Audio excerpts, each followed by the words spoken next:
निश्चित त्याच्या संदर्भामध्ये गांभीर्याने सरकारने दखल घेतलेली आहे. ड्रायव्हर त्याची सर्व मेडिकल झाली, तो कुठेही नशेमध्ये नव्हता, कुठे दारू प्यायला नव्हता. पण ट्रेनिंगहून आला आणि त्याच्या हातात बस देण्यात आलेली होती, हे खरं आहे. इलेक्ट्रिक बस होती, ऑटोमॅटिक होती, त्यामुळे त्याला मला असं वाटतं की त्याचा जजमेंट आलं नाही. त्याला गिअरची गाडी चालवायची सवय असं तो म्हणतो आणि म्हणून मला वाटतं ही घटना घडलेली आहे. पण निश्चित या बाबतीमध्ये 10 दिवसाचा PC त्याला मिळालेला आहे, पोलीस कस्टडी मिळालेली आहे. त्या संदर्भामध्ये पोलीसही अधिक तपास करतायत. पण जो कोणी त्याच्यामध्ये दोषी असेल त्याच्यावर कारवाई केली जाईल. निश्चित मी आपल्याला हेच सांगितलं, आधी सांगितलेलं आहे की या संदर्भामध्ये सरकारनं हा विषय अतिशय गांभीर्याने घेतलेला आहे.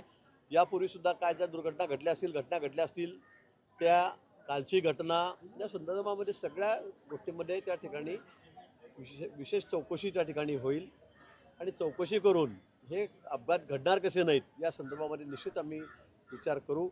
सरकार त्या संदर्भामध्ये विचार करेल. भाऊ, मृतांना मदत केलेली आहे, पण जे जखमी आहेत किंवा काही अनेक रिक्षांवर जे तो थेट बस चढलेली आहे, आम्हाला काही आता रुग्ण मिळाले की त्यांची रिक्षा गेलेली आहे, पण त्यांना MRI साठी बाहेर पाठवण्यात आलं होतं. असं प्रकारे त्यांना काही मदत करणार आहे का सरकार?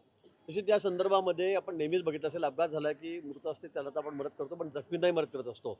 मुख्यमंत्री मोदयांशी मी आता संपर्क करण्याचा प्रयत्न केला, पण तो झाला नाही. त्यांना मेसेज मी टाकलेला आहे की याची जखमींनाही मदत केली गेली पाहिजे. निश्चित संध्याकाळपर्यंत किंवा उद्यापर्यंत हा निर्णय घेण्यात येईल.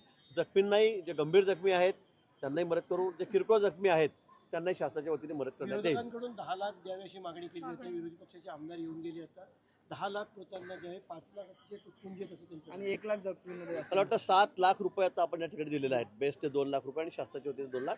खरं म्हणजे याचे निकष ठरलेले आहेत, तरी त्याच्या बाहेर जाऊन अजून आपण जास्त मदत या ठिकाणी मयतांना या ठिकाणी त्यांच्या नातेवाईकांना केलेली आहे. खरं म्हणजे ही मदत म्हणजे तुटपुंजीच आहे, कारण जीवाची कुठेही किंमत नसते माणसाच्या. 5 आणि 7 आणि 10 लाख किती म्हटली तरी ती काही किंमत नाही त्याच्या जीवाची. पण एक आधार म्हणून त्याला शासनाकडून मदत केली गेलेली आहे. आणि मला असं वाटतं की विरोधकांनी या संदर्भामध्ये राजकारण करू नये, कारण आपण एक सत्तेमध्ये होतात त्यावेळेला आपण काय केलं, काय दिलं हे आपण बघितलं पाहिजे.